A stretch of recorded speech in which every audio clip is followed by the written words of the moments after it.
nagugutom.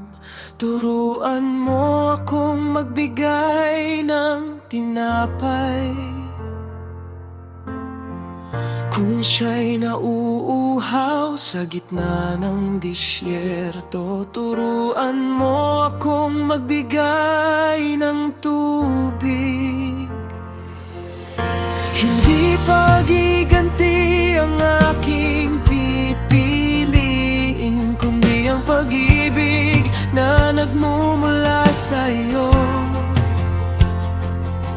Sapagkat ikaw ang Diyos ng katarungan, at ikaw ang gaganti sa lahat ng tama.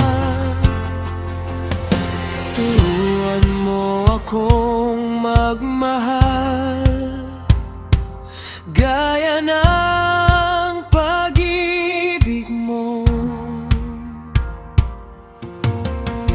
Bigyan mo ako ng pusong mapayapa, pusong marunong magpatawad.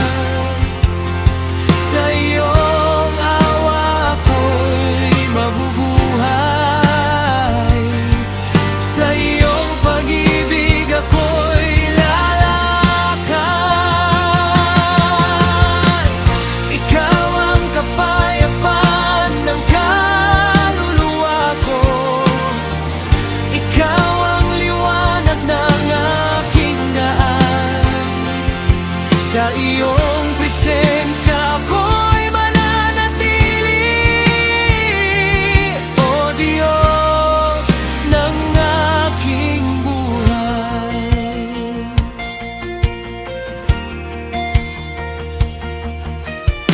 Ang salita ay maaaring magdala ng bagyo, ngunit ang karunungan ay nagdadala ng kapayapaan.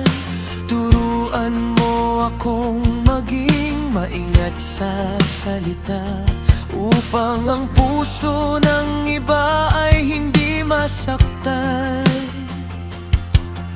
Ang taong walang pagpipigil sa sarili ay parang lungsod na walang pader. Ngunit sa iyong espiritu ako'y lalakas, upang ang puso ko'y manatiling matatag. Bigyan mo ako ng pusong mapayapa, pusong marunong magpatawad. Sa iyong awa ako'y mabubuhay, sa iyong pag-ibig ako'y lalakad.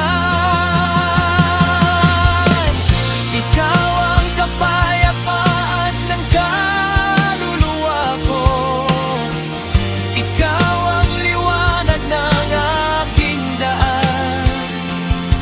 Sa iyong presensya ako'y mananatili, O Diyos ng aking buhay.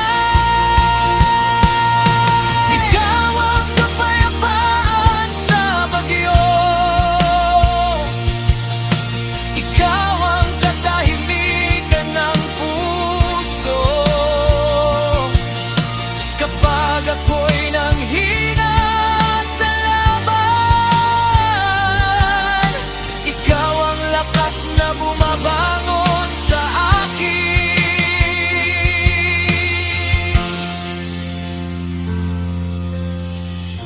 Ikaw ang kapayapaan sa bagyo, ikaw ang pag-asa ng buhay.